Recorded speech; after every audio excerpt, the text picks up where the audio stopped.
بسم اللہ الرحمن الرحیم۔ شروع کرتا ہوں اللہ تعالیٰ کے بابرکت نام سے جو نہایت مہربان اور رحم کرنے والا ہے۔ تو دوستوں، یہ ایک سچا واقعہ ہے۔ میں ایک گھر کے قریب سے گزر رہا تھا کہ اچانک مجھے گھر کے اندر سے ایک 10 سالہ بچے کے رونے کی آواز آئی۔ آواز میں اتنا درد تھا کہ مجھے مجبوراً گھر میں داخل ہو کر معلوم کرنا پڑا کہ یہ 10 سالہ بچہ کیوں رو رہا ہے۔ اندر داخل ہو کر میں نے دیکھا کہ ماں اپنے بیٹے کو آہستہ سے مارتی ہے اور بچے کے ساتھ خود بھی رونے لگتی ہے۔ میں نے آگے ہو کر پوچھا، بہن کیوں بچے کو مار رہی ہو جب کہ خود بھی روتی ہو؟ اس نے جواب دیا کہ بھائی، آپ کو تو معلوم ہے کہ اس کے والد اللہ کو پیارے ہو گئے ہیں اور ہم بہت غریب ہیں۔ میں لوگوں کے گھروں میں مزدوری کرتی ہوں اور اس کی پڑھائی کا مشکل سے خرچ اٹھاتی ہوں۔ یہ کمبخت سکول روزانہ دیر سے جاتا ہے اور روزانہ گھر دیر سے آتا ہے۔ جاتے ہوئے راستے میں کہیں کھیل کود میں لگ جاتا ہے اور پڑھائی کی طرف ذرا بھی توجہ نہیں دیتا، جس کی وجہ سے روزانہ اپنی سکول کی وردی گندی کر لیتا ہے۔ میں نے بچے اور اس کی ماں کو تھوڑا سمجھایا اور چل دیا۔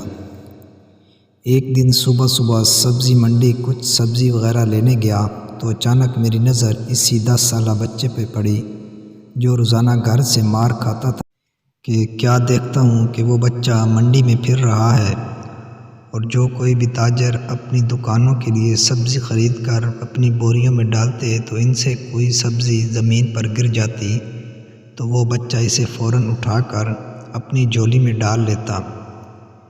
میں یہ ماجرا دیکھ کر پریشانی میں مبتلا ہو رہا تھا کہ چکر کیا ہے۔ میں اس بچے کو چوری چوری فالو کرنے لگا۔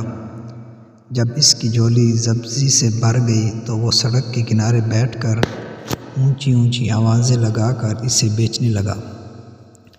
منہ پر مٹی، گندی وردی اور آنکھوں میں نمی کے ساتھ ایسا دکاندار زندگی میں پہلی بار دیکھ رہا تھا کہ دیکھتے دیکھتے اچانک ایک آدمی اپنی دکان سے اٹھا جس کی دکان کے سامنے اس بچے نے ننھی سی دکان لگائی تھی۔ اس شخص نے آتے ہی ایک زوردار پاؤں مار کر اس ننھی سی دکان کو ایک ہی جھٹکے میں ساری سڑک پر پھیلا دی اور بازو سے پکڑ کر اس بچے کو بھی اٹھا کر دھکا دے دیا۔ ننھا دکاندار آنکھوں میں آنسو لیے دوبارہ اپنی سبزی کو اکٹھا کرنے لگا اور تھوڑی دیر بعد اپنی سبزی کسی دوسری دکان کے سامنے ڈرتے ڈرتے لگا لی۔ بھلا ہو اس شخص کا جس کی دکان کے سامنے اب اس نے اپنی ننھی دکان لگائی۔ اس شخص نے اس بچے کو کچھ نہیں کہا۔ تھوڑی سی سبزی تھی، جلد ہی فروخت ہو گئی اور وہ بچہ اٹھا اور بازار میں ایک کپڑے والی دکان میں داخل ہوا اور دکاندار کو وہ پیسے دے کر دکان میں پڑا بیگ اٹھا کر سکول چلا گیا۔ میں بھی اس کے پیچھے پیچھے چل رہا تھا۔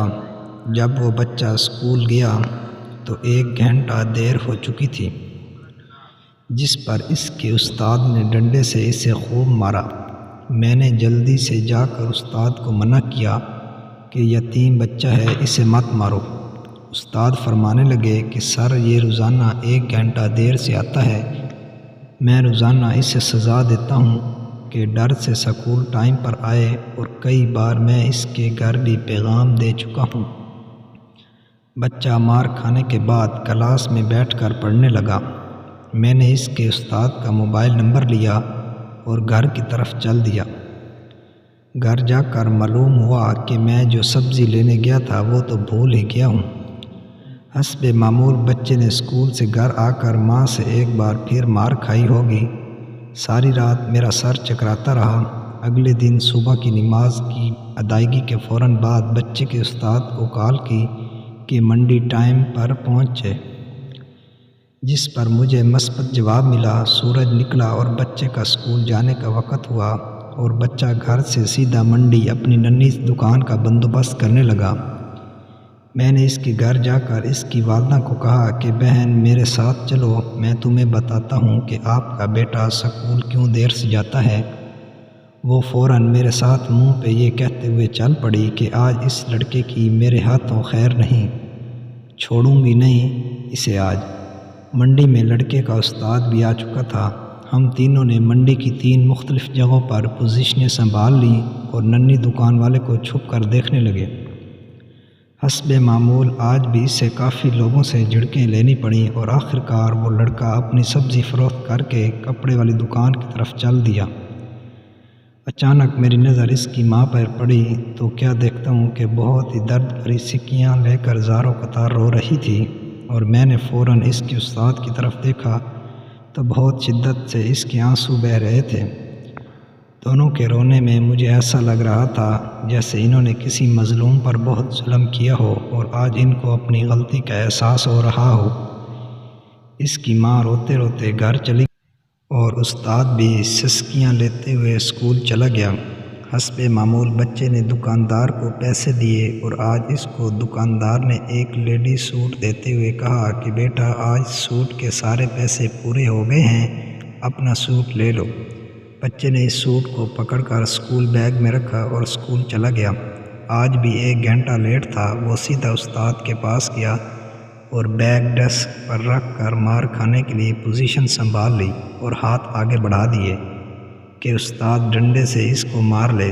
استاد کرسی سے اٹھا اور فوراً بچے کو گلے لگا کر اس قدر زور سے رویا کہ میں بھی دیکھ کر اپنے آنسو پر قابو نہ رکھ سکا۔ میں نے اپنے آپ کو سنبھالا اور آگے بڑھ کر استاد کو چپ کرایا اور بچے سے پوچھا کہ یہ جو بیگ میں سوٹ ہے وہ کس لیے ہے؟ بچے نے جواب دیا کہ میری ماں امیر لوگوں کے گھروں میں مزدوری کرنے جاتی ہے اور اس کے کپڑے پھٹے ہوئے ہوتے ہیں، اس کے پاس جسم کو مکمل ڈھانپنے والا کوئی سوٹ نہیں ہے، اس لیے میں نے اپنی ماں کے لیے یہ سوٹ خریدا ہے۔ یہ سوٹ اب گھر لے جا کر ماں کو دو گے؟ میں نے بچے سے سوال پوچھا۔ جواب نے میرے اور اس کے استاد کے پیروں کے نیچے سے زمین ہی نکال دی۔ بچے نے جواب دیا نہیں انکل جی، چھٹی کے بعد میں اسے درزی کو سلائی کے لیے دے دوں گا اور روزانہ تھوڑے تھوڑے پیسے جمع کر کے سلائی دوں گا۔ جب سلائی کے پیسے پورے ہو جائیں گے تب میں اسے اپنی ماں کو دوں گا۔ استاد اور میں یہ سوچ کر روتے جا رہے تھے کہ ابھی اس معصوم کو منڈی جانا پڑے گا اور لوگوں سے دھکے کھانے پڑیں گے اور ننھی دکان لگانی پڑے گی۔ آخر کب تک غریبوں کے بچے ننھی دکانیں لگاتے رہیں گے؟ آخر کب تک ہم اپنے جیسے ہی انسانوں کو ان کے جائز حقوق سے بھی محروم رکھیں گے اور ان کے حقوق کی تباہی لاتے رہیں گے؟ پتہ نہیں ہم کیسے مسلمان ہیں۔ تو دوستو اگر آپ کو یہ ویڈیو اچھی لگی ہے تو لائک اور سبسکرائب ضرور کریں۔ شکریہ، اللہ حافظ۔